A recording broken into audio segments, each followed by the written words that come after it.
एक बहुत ही गंभीर और संवेदनशील विषय पर यह प्रेस वार्ता कर रहे हैं। आप में से बहुत सारे साथियों को यह जानकारी मिली होगी कि रूस में 20 नौजवानों को, भारतीय नौजवानों को बंधक बना करके रखा गया है।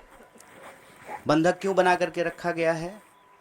क्योंकि हमारे देश में युवाओं के लिए मृतकाल चल रहा है। देश में तो नौजवानों के लिए मृतकाल चल ही रहा था। जिन नौजवानों को रोजगार नहीं मिल रहा है, अब विदेशों में भी भारतीय नौजवानों के लिए मृतकाल शुरू हो गया है। रोजगार के बड़े बड़े दावे किए गए। सरकार ने कहा कि हम हर साल 2 करोड़ नौकरी देंगे। अगर हर साल देश में 2 करोड़ नौकरी दी जाती तो शायद ये स्थिति पैदा नहीं होती। आप जानते हैं कि रूस के पास परमानेंट आर्मी नहीं है, ठेके पर आर्मी है। हमारे देश में भी जो है ठेके पर अग्निपथ योजना लाई गई है, ठेके पे जवानों को बहाल किया जाएगा और वहाँ पर ज़बरदस्ती भारतीय नौजवानों को एक तरीके से बंधक बना करके रखा गया है। उसमें से सिविलियन वर्क में गुजरात का एक नौजवान, नोट कीजिएगा, गुजरात मॉडल, गुजरात का एक नौजवान, उसकी दुखद मौत हो गई है।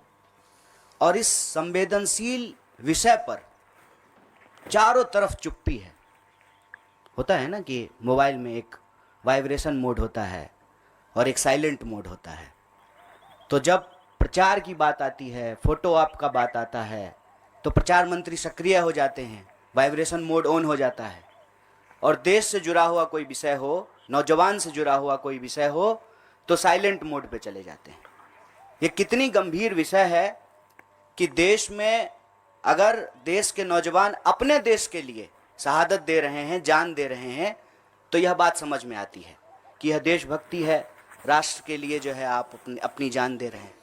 दूसरे देश की लड़ाई में, दूसरे देश के वार में भारतीय नौजवानों को क्यों जाना पड़ रहा है? इसका एक सीधा संबंध ये है कि हमारे देश में जो नौजवानों के भविष्य के साथ खिलवाड़ किया जा रहा है, जिस तरह से बेरोजगारी का दंश उनको झेलना पड़ रहा है।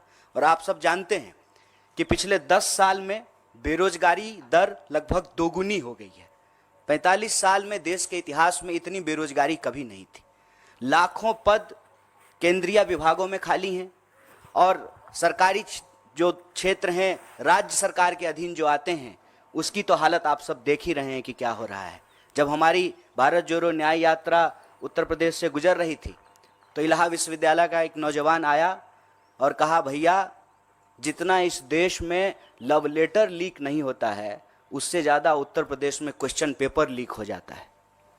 मतलब नौजवानों की स्थिति ये है कि एक तरफ या तो भर्ती नहीं की जाती है, भर्ती की प्रक्रिया शुरू होती है तो प्रश्न पत्र लीक हो जाता है और पूरी की पूरी प्रक्रिया जो है वो न्यायालय के अधीन चली जाती है। और आप भर्ती की प्रक्रिया और उसमें होने वाले प्रश्न पत्र की तो अलग बात है।